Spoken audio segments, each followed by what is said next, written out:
One more very important topic to undertake, and this is rather new for us and timely, with the United States being chair of the Arctic Council for the next 2 years. I'm pleased that we're finally addressing this issue. It has been discussed at some councils, but now we have a panel of experts that I know you'll enjoy. I'm presenting Lisa Falsko, CEO of the Alaska World Affairs Council, to introduce this panel. Thanks very much, Lisa.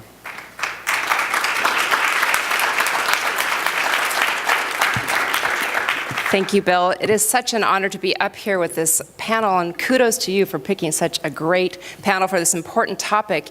It's one that the Alaska World Affairs Council is actually featuring in a series, and it's something that you would think that us in Alaska would know a whole lot about, but even way up in the Arctic, we don't know as much as we really should. And we just had, you might have heard President Obama came to Alaska, and Secretary of State John Kare came to head a glacier conference and bring attention to the melting Arctic and what that means for climate change.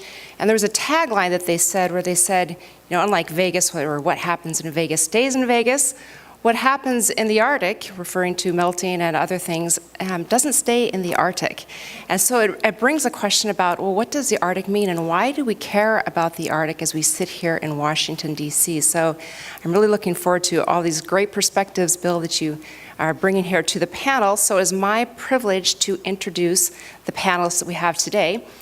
To my immediate left, we have Ambassador Kare, and he is the Norwegian ambassador to the United States since 2013. You might know that Norway has said that the Arctic is their #1 foreign policy priority.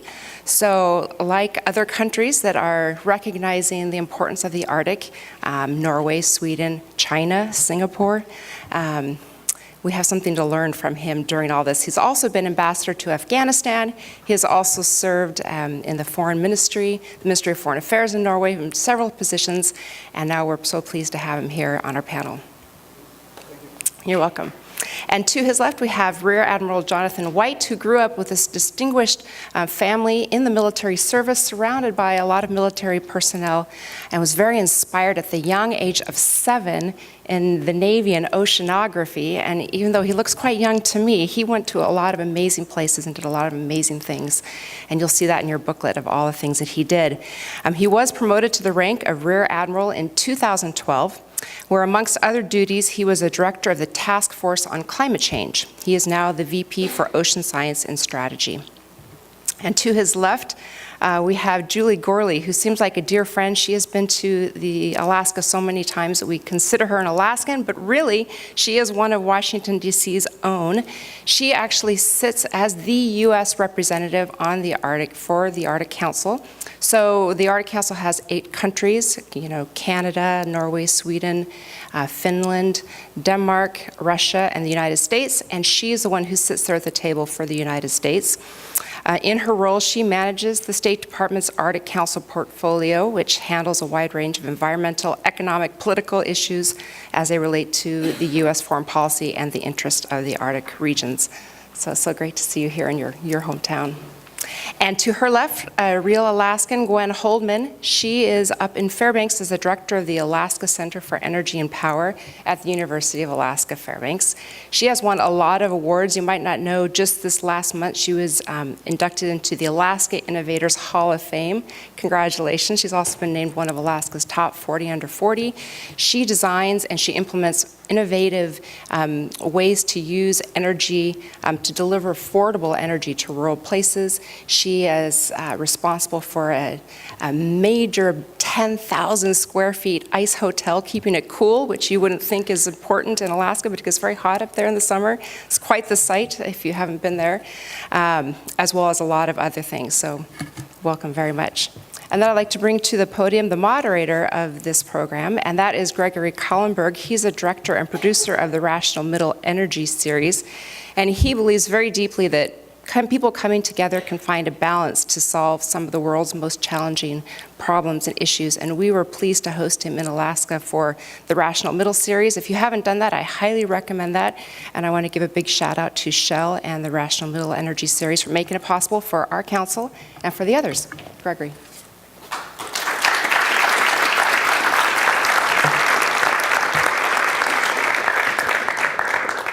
Are we good? Hello, World Affairs Council. Yeah, thank you. Is that something you guys do? Because you should start. I think it's awesome. I got to tell you, I'm very excited to be here.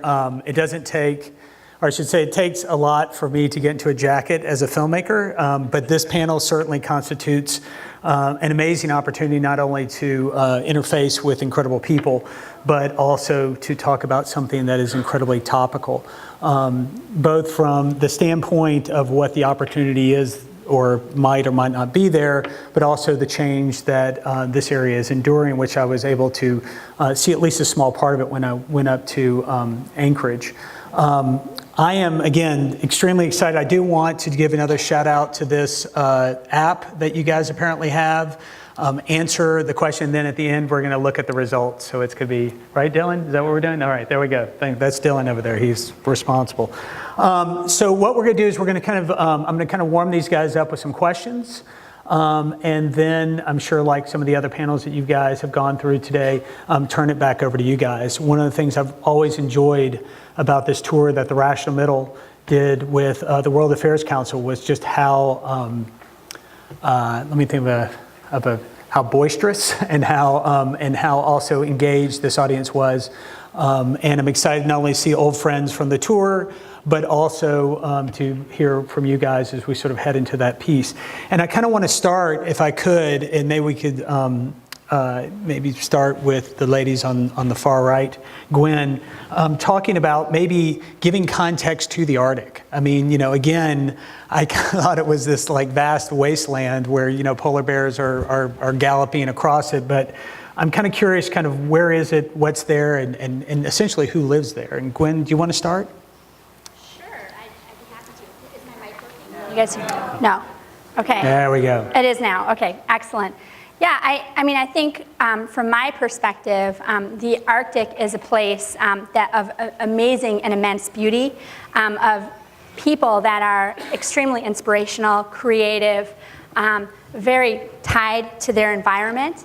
But basically the circumpolar Arctic and the nations there's about, tell me if I'm wrong, but about 4 million people that live in the Arctic. Is that about right?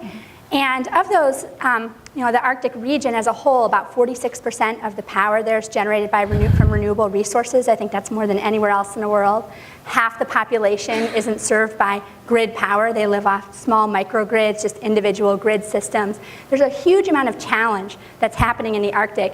And we're also seeing, as people that live in the Arctic, change happening. There's really no question from the Arctic perspective that climate change is a real feature of life. And in my community, the growing season has increased by 50% over the past 100 years. And that's just frost-free days. That's just a fact. And so we're seeing really dramatic changes all over the Arctic when it comes to climate. And that's just something that we're learning to adapt to and survive within that environment. Awesome. And would you like to add to that? And so I would add to what Gwen just said. As she mentioned, 4 million people live above the Arctic Circle. I don't think many people in the United States actually understand and appreciate that. A large number of them are indigenous people, but not all of them by any stretch. I would also add that the Nordic Arctic is very different. So the 5 Nordic countries, their part of the Arctic is very, very different from the Russian, Canadian, and American pieces of the Arctic, in that the Nordic countries are all much smaller than the United States, Canada, and Russia, and their regions of the Arctic are, of course, integrated into their countries. In our case, of course, Alaska is not attached to the lower 48. In Canada, the country reaches so far into the north, and the archipelago through which the Northwest Passage goes is so broken up and so far north, you know, not more than a couple of hundred miles from the North Pole, that, and Denmark's part of the Arctic, of course, is Greenland, and only 56,000 people live there. And in Russia, the people who live above the Arctic Circle are in, Murmansk is the largest city above the Arctic Circle, and a lot of people live there, but across the Russian Far East and in Siberia, it's a very different picture. And as Gwen said, these people live off the grid. They're often off transportation routes. We don't have a lot of much of a road system in Alaska or a rail system. There's certainly the same condition in the Russian Arctic. There's a little bit better connectivity, I think, transportation-wise in the Canadian Arctic, but not a huge amount. So it's a very remote place. There are many, many challenges for the people who live there. As Gwen said, climate change is a fact of life, and it's changing the way people live, it's changing the way animals live, it's changing plant species. It's changing every facet of life in that part of the world. So it's a very, very interesting time to be working on the Arctic and to see it take a higher place in U.S. foreign policy, because it's a region of the world where human activity is only going to increase, and our relationships with the Arctic states and Russia in particular are very, very important right now. And so it's a very interesting part of the world, and I'm glad the World Affairs Council is featuring it right now.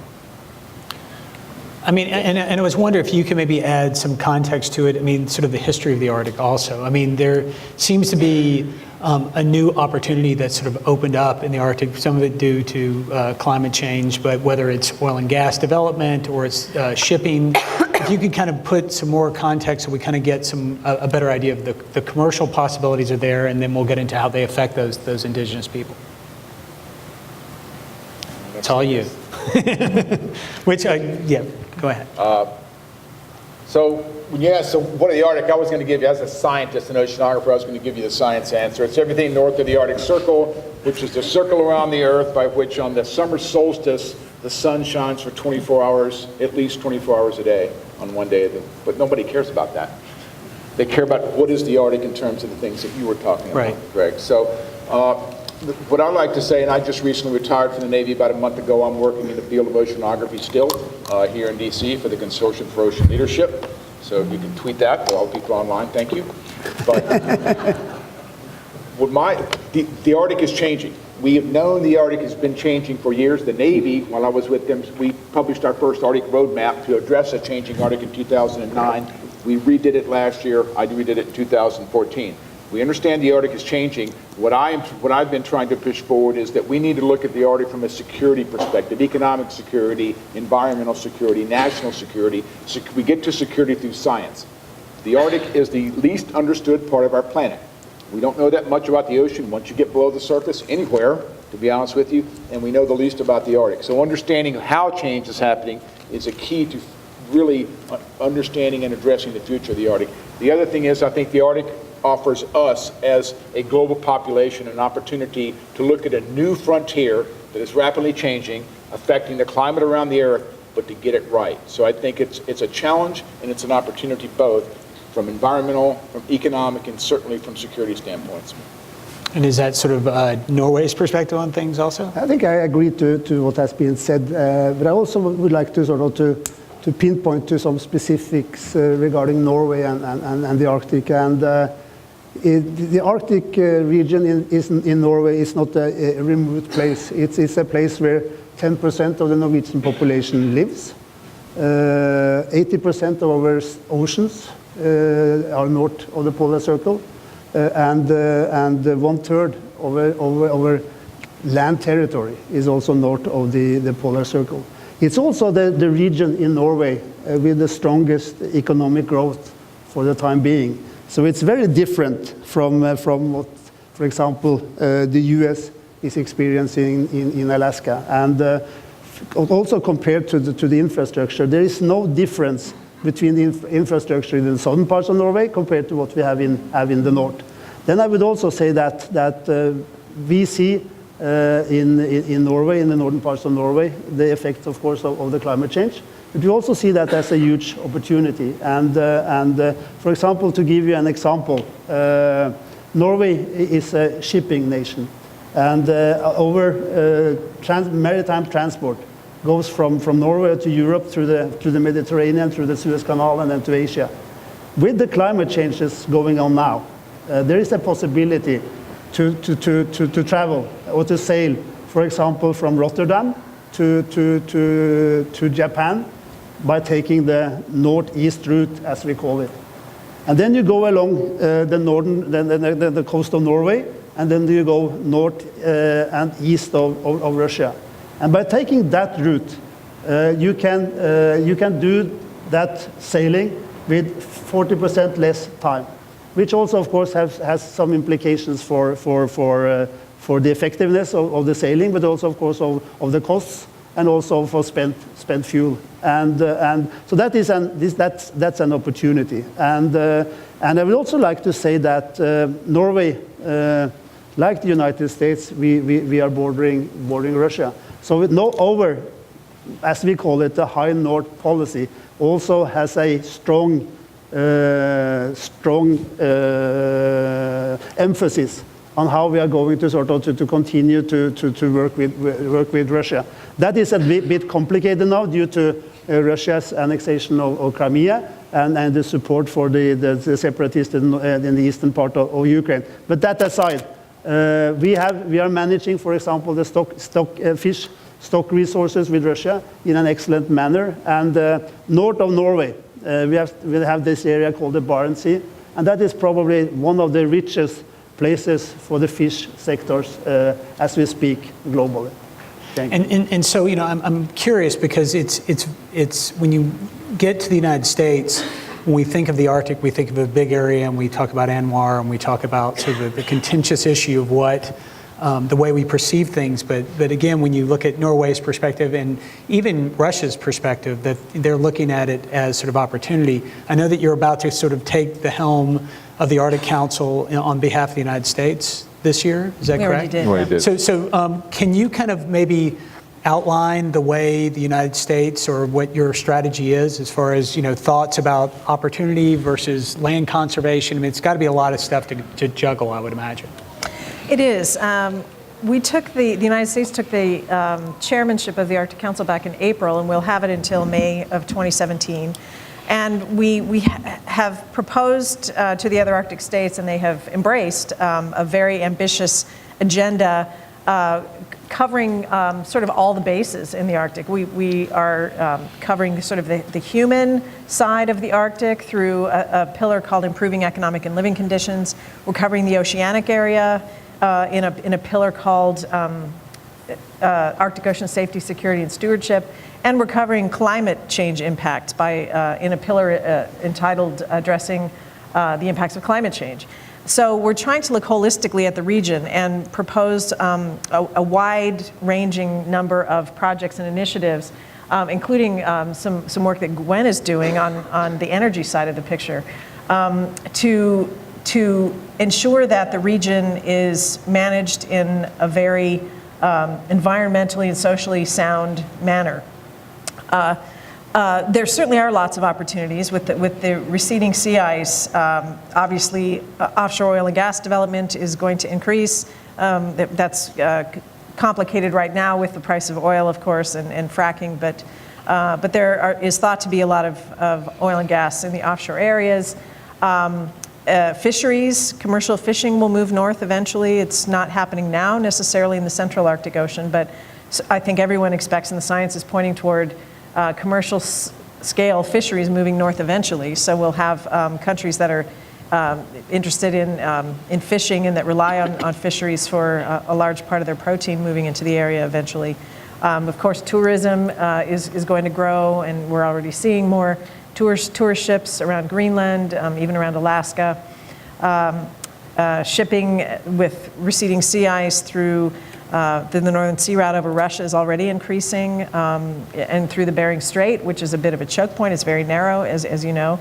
And the ships coming around through the Northern Sea Route and going south through the Bering Strait are something that worries us, I think, in the U.S. because we don't have a good handle on what ships are going through there and what they're carrying, and they could be carrying bulk shipments of oil, for example. And given how narrow that strait is and how much traffic is going through there, the state of Alaska is concerned about oil spills naturally, as you would expect, or spills of other kinds of contaminants that are going on in bulk through the Bering Strait. So there are great opportunities, I think. We don't have a northern deepwater port in Alaska, so we don't have the capability right now that we would like to have to support more regular commercial shipping and especially containerized shipping. But there's a lot of talk now and a lot of looking into what it would take to build a deep water port in Alaska and how we can sort of improve our our economic position in the Arctic. And we've got a long way to go, but it's not a race, which is what you see often in the headlines. There's no race for the Arctic. We all have our pieces of the land territory. We have our extended continental shelves that are being mapped right now. Norway is the first country to have had their continental shelf adjudicated through the Commission on the Limits of the Continental Shelf. We're working on ours now, even though the United States isn't a party to the Law of the Sea Convention. But there's a lot going on, and there's a lot we can do in the United States. We just have to make it a national priority, and we have to, as a country, decide that it's important for us to have more strategic assets and be in a better strategic and economic position in the Arctic than we are now. And I'm curious about, you were talking about sort of attacking this from a scientific standpoint. Do you feel like we are behind, or do you feel like, or how do we catch up, maybe if I'm going to look at it from the optimistic standpoint? Yes, we are behind. It's hard, it's expensive. That's one of the challenges of going up to the Arctic, whether it's infrastructure. Everything that you do up in the Arctic costs about 3 times or more. Look at Shell, and they finally decided, because of cost really, to back up on their efforts.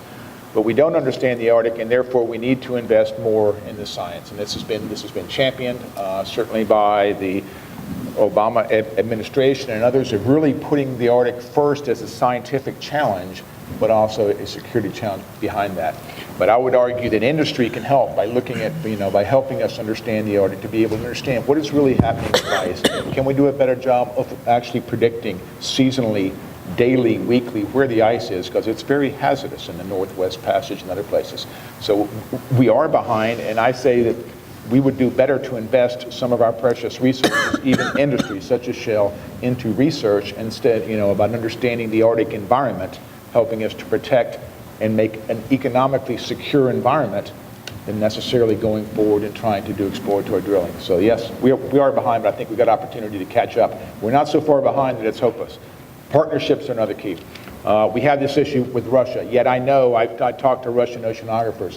One place where we all come together in common is the scientists come together. We want to work together to better understand and how to protect a safe and secure Arctic. So yes.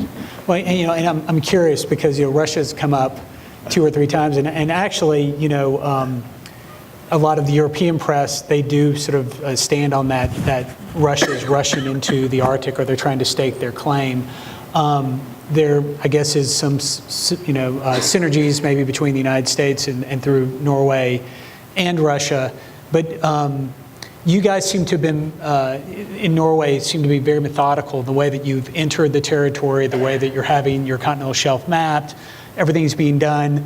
I'm not so sure, unless you tell me differently, that Russia has sort of followed the same route. I mean, they seem to be very intent on the oil and gas development.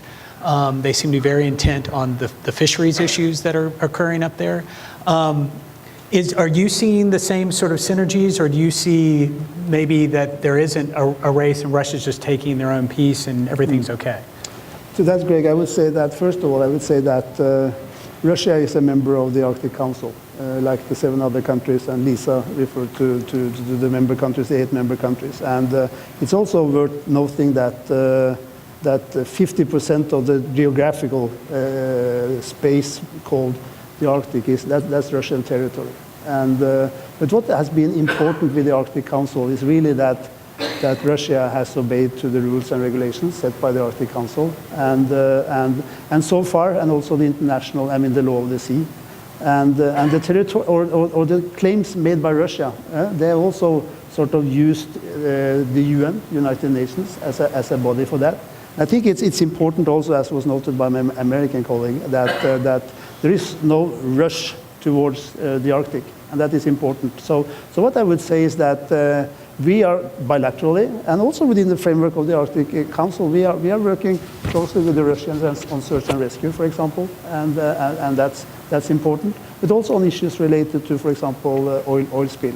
So the behavior we are seeing of Russia in being that in Ukraine, Crimea, Syria, and other places, it's not being reflected in the north, and it is important for my government, and I think for all members of the Arctic Council, that the Arctic remains as a stable and transparent, but also predictable region. And that is important for all of us to work that happening. And then I would say also that what is interesting and what has been interesting the last couple of years, perhaps 10 years, is the sort of the more of a global interest in the Arctic, which I think is related to climate, but also an interest in other issues in that area.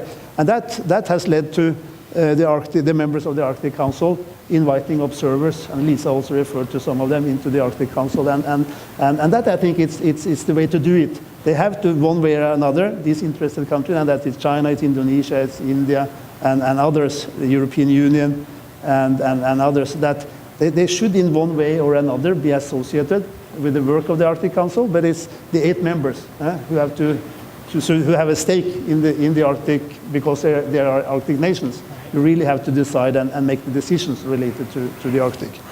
Yeah. Now, Gwen, I'm curious, you deal a lot with the human issues in the Arctic, and this is all very high-minded, and we're talking about oil and gas. I was just thinking the same thing. Well, I mean, and again, I am curious about sort of taking it down to the tertiary level. Those 4 million people, some involved or not involved with some of the developments or the advancements from these other nations. What's your experience from that ground level, what the need is and what the future could actually hold for those people? Yeah, and I think, first of all, there was this observation made earlier, I think Julie mentioned that there is this real divide between the European Arctic that's really quite developed and quite modern, and then Greenland and Canada and Russia and Alaska that really lack some pretty basic infrastructure. And I think people don't really truly grasp this sometimes. Like at my house where I live, I don't have access to the electric power grid, okay? I don't have indoor plumbing. There's many communities in the state of Alaska that lack basic services like this. And it's not a choice. It's actually part of the. I mean, it's what we it had is. the department. It's funny because we had the Department of Energy, the head of the Department of Energy, Ernest Moniz, come and visit us, and he asked the same question. It came up in a conversation visiting our lab, and where am I going to go to the bathroom? He had to go outside. We just said, hey, these microgrids, this is the way we generate power. This is how we do things in Alaska. Not because we want to, but because we have to. Like, for example, at my house, we have a microgrid. I have a small diesel generator. I have solar panels. I have a wind turbine. I heat with wood. That's what I do. And he said, oh, by choice. And I'm like, what are you talking about? Is that a choice? I have no choice. I would love it if I had electric power at my house. That would be wonderful. Yeah. It would be so much less costly. It would save me so much money and so much effort, but I don't have that choice. It's not available because we have basic infrastructure challenges and lack in Alaska. And to solve that problem, you're talking about billions of dollars, and that's just not going to happen overnight. Maybe, probably not in my lifetime, right? So what we need to do is really take a look at how we can address these particular challenges, but also recognize the incredible innovation that has been happening around these and what it can mean for each of you. I personally believe that your future energy system is being pioneered in the Arctic today because we have to. We don't have a choice. When it comes to grid surety, we have to provide our own grids. And we have to integrate renewables because we're shipping fuel from very, very long distances, and it's at extremely high cost. And so we have huge incentive to incorporate renewable energy systems on these remote grids. That isn't necessarily the case elsewhere. These are not, demonstration projects or pilot projects. This is the way we do things in the Arctic. And we have communities today that are running off 100% wind power when there's adequate resource available with no battery. Now, that's pretty cool. These are economically viable systems because we have to make them that way today. And that's the kind of thing where I think there's the opportunity to look at innovation that's happening in the Arctic and what can be learned from that in other places. There's many regions of the world that skipped landlines and went straight to cell phones. That's kind of what Alaska's doing. We're skipping that whole big grid infrastructure phase and going directly to microgrids, distributed generation, and there's a lot of things that can be learned from that. And that's just something that I'd like to leave everybody with too, is that it's not just that the Arctic is this place where we need to do things, but there's an opportunity to learn too. Yeah, and what about, like, when you look at sort of the people, the community? I was in Anchorage during the the Indigenous Peoples Conference. It's called the AFC. Alaska Federation of Natives. Yeah, AFN. And in just talking to them at some of the conferences, when you look at some of these bigger developments and these guys who are kind of working on, I realize that this is Norway, but when you guys are looking at the way the United States is going to play into it, the people there, do you see this as being a good development for the indigenous people of the Arctic in Alaska, or bad or indifferent when you look at climate change, you look at sort of the oil and gas development, you look at the development of the fisheries, some of these things that are sort of bringing or coming along whether we want them to or not? Yeah, no, I'd love to hear from both of you, but I'm very curious from the United States perspective, where Norway certainly is developed up in that area. We are still trying to kind of figure out what it means for us. Do you want to start, Gwen? So from my experience, I've lived in Alaska my entire adult life. My family and I, we are dog sled racers. We run races like the Iditarod race. And so we travel out to these remote communities really regularly, and I do that as part of my work as well. But one of the things that I've really observed is just how aware of change people are in the Arctic, but how resilient they are and how adaptable they are. They recognize that, in places where it was tundra, and now it's a very shrubby, brushy environment, which is changing the kinds of animals that are there. It's more challenging for caribou, it's better for moose, whatever that looks like. There's real change, but they're adapting to it. They recognize it, and they move on. And so I think that that's been sort of the way of life in the North for a very long time. And so I'm pretty impressed with the resilience of the people that live there. They're looking for a future for themselves and for their children living and working in this environment. And so figuring out how we can make that possible is what we're trying to accomplish. And Julie, did you want to add to that? Yeah, just from working with Alaskan Indigenous people through the Arctic Council, I think my observation has been, as Gwen said, they're very resilient, and they're very much divided over modernization in a way. So on the North Slope, for example, there's a school of thought and a way of life among certain Indigenous people that the view is they want to maintain their ability to live traditionally and subsist and not have to worry so much about the oil companies coming in and sort of disrupting life up there. There's another school of thought and another whole viewpoint that modernization needs to come because Alaskans need jobs just like everyone else does, and we need the oil companies up there. They provide good jobs that pay well. It's very, very expensive, as Gwen just described, to live in the Arctic and in Alaska in particular. So there's a constant, I think, tension between among the Indigenous people, and I don't think there are probably as many different viewpoints as there are people who live in Alaska, but as Gwen said, I think the bottom line is everyone's very resilient and everyone accepts that change is kind of happening quickly, and they do what they can to survive. But it's a very interesting place to look at American life, because it's completely foreign to the rest of this country, and the people there face challenges that no one can even imagine. Yeah, and so in looking at those opportunities, we've landed a couple times on oil and gas development, which is something that is, it's kind of a hot button issue here in the United States, and I realize that it's different for Norway. I am curious to hear about Norway, but I'm interested to hear your opinion on oil and gas development. We know what happened with Shell. Whoopsie, I just broke that. Woo, all right, hoopah. I get so excited about the Arctic, I do.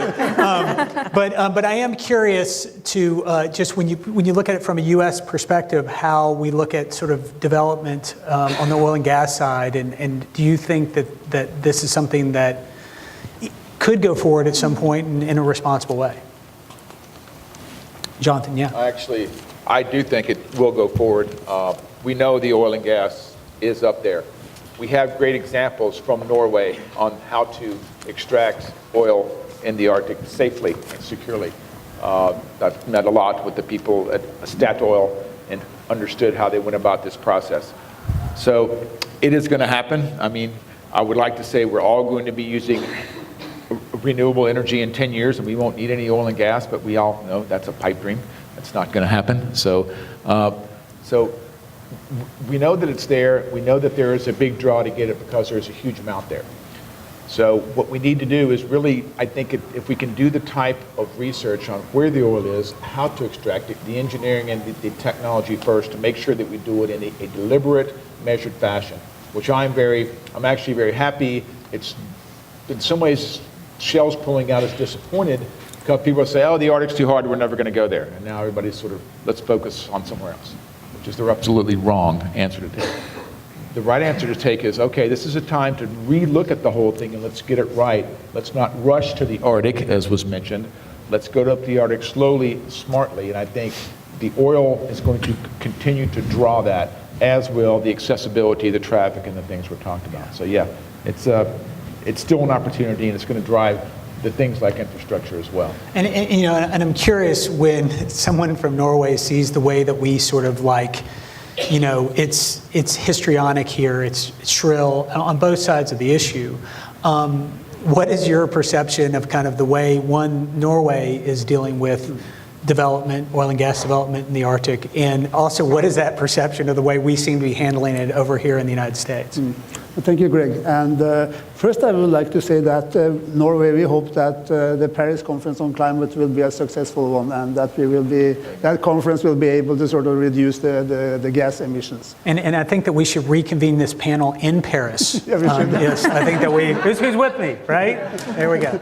Okay. And my second point is that I mean, there are scientific work saying that approximately 50% of all undiscovered gas and oil, that you find that in the Arctic. So I also think that we hope Paris will have a positive outcome, but I think that the drive towards extracting these resources also will continue, and that we need fossil fuel for also in the future, and not then just renewable.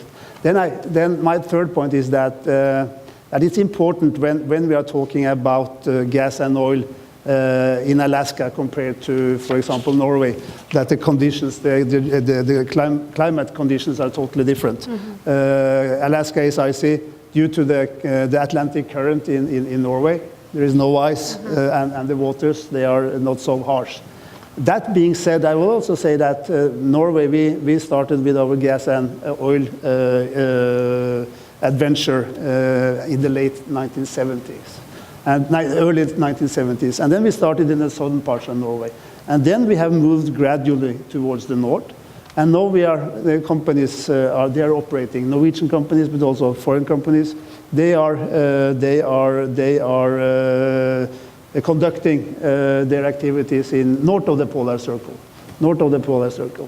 But we are, and I think that's the good story about Norway, that we have always, I would say, had a national consensus in the parliament, but also by involving environmental organizations, but also indigenous organizations, in having a sort of a joint understanding of how fast and where we should try to explore where there are gas and oil resources. And so we have had that national consensus, which has made us move gradually towards the north, combining all the interests. So that, as I would say, we have a national plan, taking into account the environmental challenges, but also Norway's need for economic and industrial growth in the north. And that balance, I would say that's probably one of the probably the key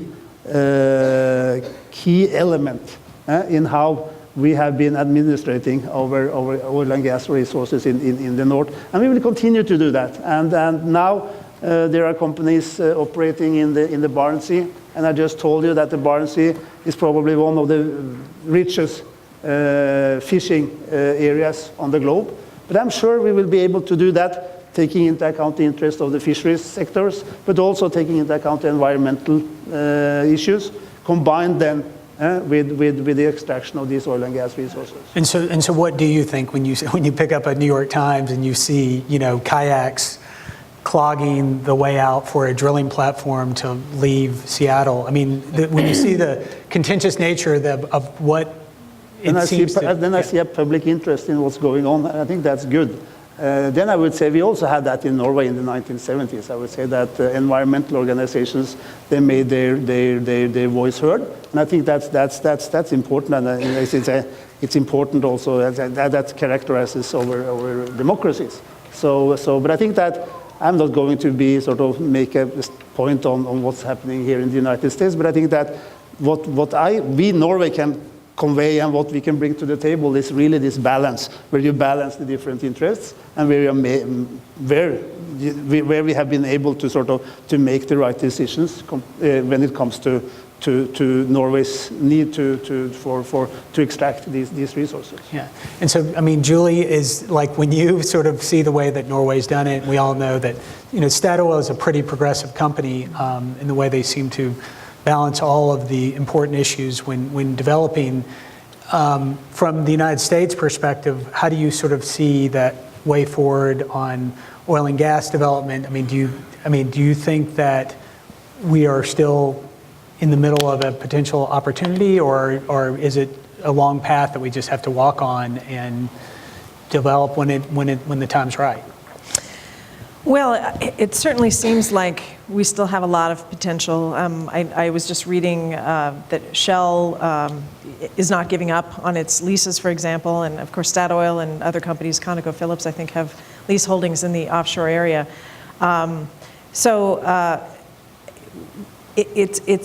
It's hard to say. We clearly have a very active, very interested environmental community in the U.S. and I don't know it's kind of hard to say where it's going to go, because it's complicated by not only the environmental community's interest and the public's interest, but by the economics of oil and gas right now. And it doesn't seem like the economics are going to improve significantly for offshore development for the foreseeable future. But it's a difficult call to make. I don't know, Gwen, being squarely in the energy field, might have a better view of it, but I think certainly when we get around to developing the offshore resources, if we do, hopefully we'll take a lot of lessons from Norway's experience, because Norway has done such a good job and such an environmentally sound job of developing oil and gas resources offshore. I think they have a lot to teach the whole world, including other parts of the Arctic like Russia and Greenland and maybe Canada when Canada decides to develop its resources. Norway has led the way, and it's the most important player in that field, I think. So hopefully we'll be working closely with yeah, Norway. and we're going to get your questions in about like 2 minutes. So get your questions ready. Where are my? I've been told I have interns with mics. Is that Dylan and who else? All right. So you guys get ready. These are the guys you're going to be asking the questions to. John, I am curious how you feel coming from the perspective that you do scientifically. You've hit that point a couple of times, is apparently very important to you. When does development feel right to you when it comes to oil and gas or even the fisheries? When does that understanding that you would like us to have scientifically sort of trigger a lot of what could happen to where we develop this in a responsible way? Well, one way to look at it from a sociological perspective is when you can get the environmental organizations, which I have friends and represent, and the oil and gas representatives to sit on the table and nod their head that this is a good plan. But that's like saying that we're going to get the Republicans and Democrats to sit down and think we've got a good budget for the future. So that may also be fiction. But I think that's really when we can, using the science, really determine that this is a safe method of going about, that we've got the technology we need to go and drill in an area that makes sense. We can predict the environment, the hazardous environment that you talked about, because yes, you live in the Las Vegas side of the Arctic, and Alaska is in the Mojave Desert side. So going back to your point, sort of, kind of. But we need to be able to do this, go up there safely, because what we can't afford is an incident, an accident, an Exxon Valdez, a Deepwater Horizon in the Arctic. It could basically, one oil spill like that could basically destroy an entire ecosystem in the Arctic Ocean, and we understand that. So when we can have the confidence in the smart scientific organizations that are represented, from the Scripps and the Woods Hole and the University of Washington, the University of Alaska, Fairfax and Anchorage, when all those people could come to the table and say, yes, we understand it, we have a good plan to go forward, then I think that's the time that we can convince our federal government to go ahead and approve it as well, and we can actually enable that type of development. So that's my process of sort of getting there, to get everybody around the table. And they've done a good job of that, starting in the 70s in Norway as well. Yeah, I'm still trying to deal with that image of the Las Vegas of the Arctic. And then this nice lady over here with the red jacket. And if you could just kind of tell us your name and maybe which council you're from. Oops. Hey, It's on? Is it on? Yeah. Donna Evans, I'm the former president of the World Affairs Council of Washington, D.C., and a former Canadian. And the Arctic has always been very important to Canada, and they have been developing up there, and they've had a few skirmishes with the United States, which wasn't quite the Arctic, but the Beaufort Sea with Alaska. So I can see there's a lot of problems coming up in your possible negotiation. So I pulled up a map of the Arctic just to take a good look at it, and I see that the shoreline, if you determine it by the shoreline, it looks like Russia has more shoreline, Canada, and Greenland, and then Alaska just has a little bit. So my question is, who owns the Arctic? And how is the law of the sea going to apply when the United States has not signed up to it? who wants to tackle that one?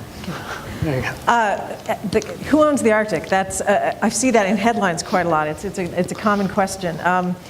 Well, it's not an easy question to answer, but to give you the technical answer, each of the 5 countries that ring the Arctic Ocean, and that's the U.S., Canada, Denmark, Norway, and Russia, we each have 200 nautical miles offshore called our exclusive economic zones that are afforded all coastal states regardless of whether they're a party to the Law of the Sea Convention.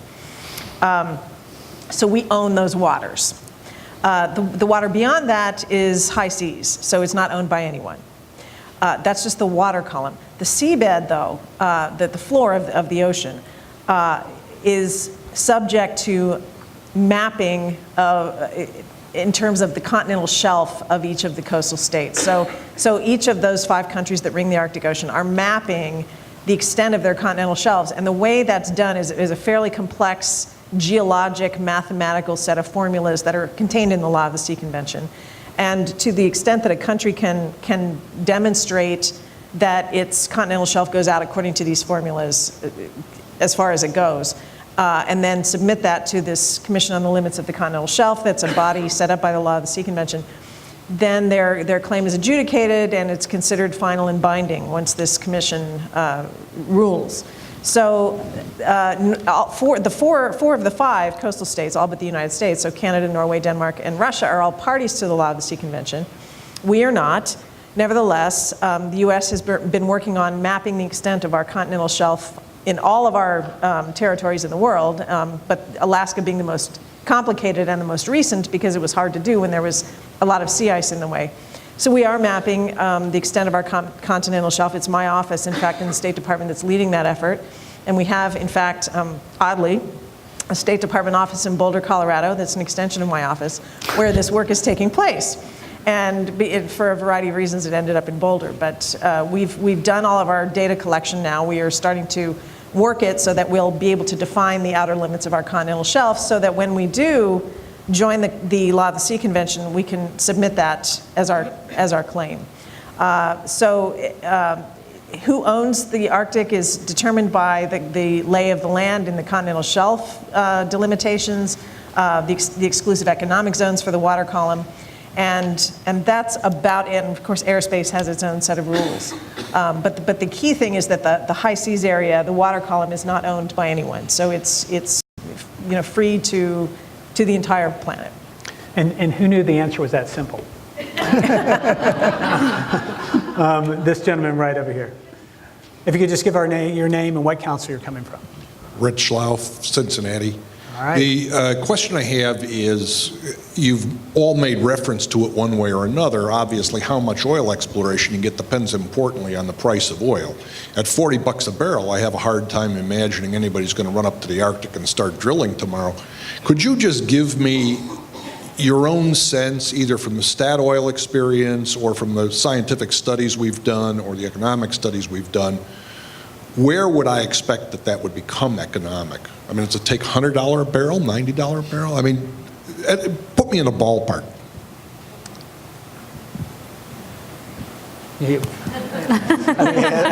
I think Norway is the only one pulling oil out there right now, so I think you're... I'm not here representing Statoil, but to your question, I would say that Statoil and also international companies, they are, as I said, they are operating north of the Arctic Circle, and they will be doing that, and their plans have been laid, and they will continue with extracting the oil and gas in those areas. There are also activities going on in sort of seismic work to see where to try to locate where there can be other areas in the Barents Sea where you where in the future they can extract oil and gas. Then I would say that we have seen throughout the history that the oil prices they are fluctuating, and I think that we all can agree that it won't remain in $40 a barrel. It can go down to 15, but it could also go up to 80. But I would also say that, and that is an important part of the Norwegian energy sector, that is that we are always, and I think that's going on internationally, the companies and particularly those companies delivering equipment to the companies, the oil companies, that, I mean, they are always advancing, and they have a lot of work in sort of modernizing the equipment. So I think that to make it cheaper, and we have also seen, and that has been an effect of the reduced oil prices for gas and oil, that the equipment has also been less costly than in the past. So I think that the market is balancing itself, and I think that in Norway we will continue to do what we are doing within the oil and gas sector, based also, of course, on the long-term contracts that these oil and gas companies have with consumers and countries, being that, particularly in the case of Norway, the gas market is in Europe. So these they will continue to stick to the contracts and deliver what is expected. Thank you. Yeah, and we're going to do probably a couple more questions, maybe right up here in the front. This nice, beautiful lady. And then before you ask your question, we're going to do a couple more from the audience. But I'd like to kind of end this with you guys kind of swinging for the fence and giving the audience what your vision is for the future of the Arctic in the next 5, 10, and 20 years. Like the way you think this is going to play out a bit.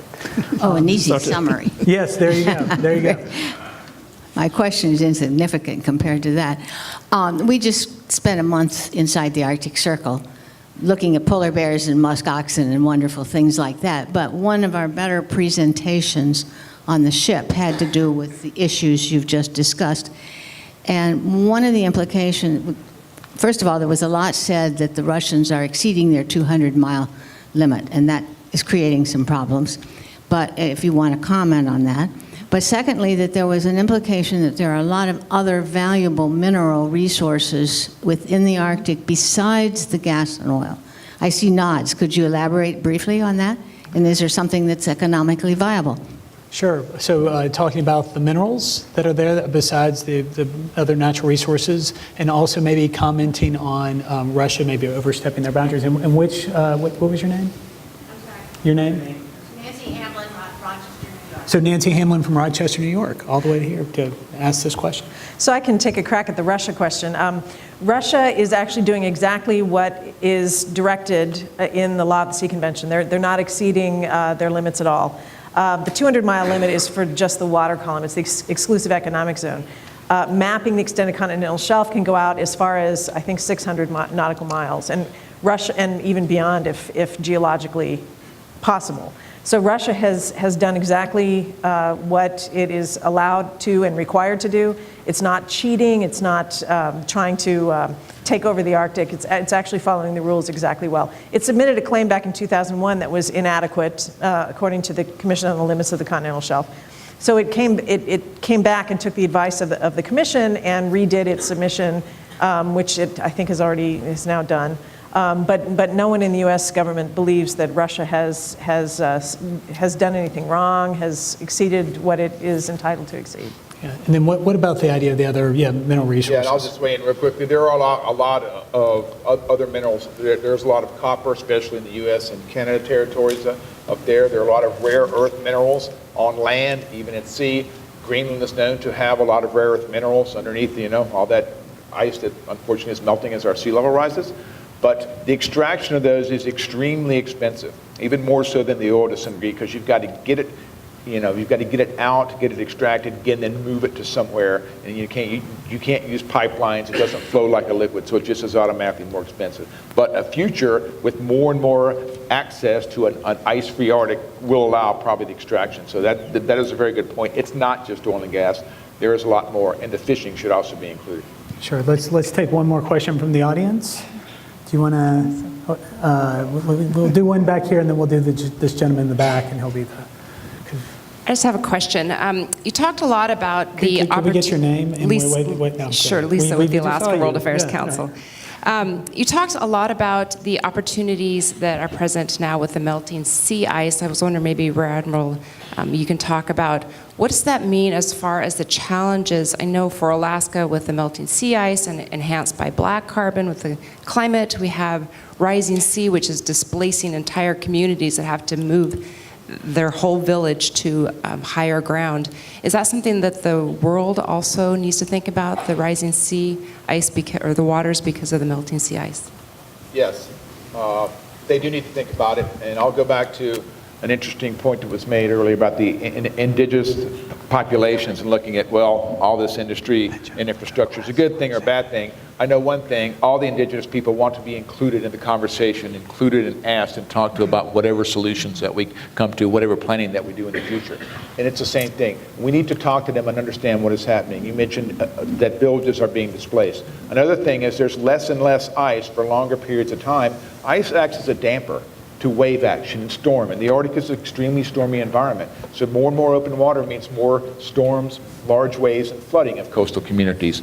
The permafrost is melting, less hard ground, more and more muck, more of the year. So these environmental things are changing, and we need to understand those. It's not just the sea level rise, but you can almost look, everybody says the Arctic is a bellwether for climate change, and you better believe it is, because the changes that are happening in the Arctic, not just the ice that's melting on the ice sheets, in Greenland and other places, but what's happening to the coastal environments, what's happening to the atmosphere as we would see the release of more and more of the actual methane that was trapped in the permafrost. These things are happening very rapidly. So yes, we do need to pay attention to it. Again, also a justification for a lot more research and a lot more talking to the folks up there. And I'd love for you to weigh in, Gwen. You were nodding, as in maybe you've seen some of this actually Well, occur. yeah, I totally agree with you. That's really the fundamental challenge with a lot of this erosion that we're seeing along the coast. I think that the point that I'd like to make sure people understand is that when we look at things like mineral extraction from the Alaskan Arctic, for example, or this offshore oil and gas development, one of the big challenges that we face as Alaskans, Alaska's in a kind of unique situation. It's a little different than Norway. We're like sort of this territory that's way far removed from Washington, D.C. People are, you live in Alaska.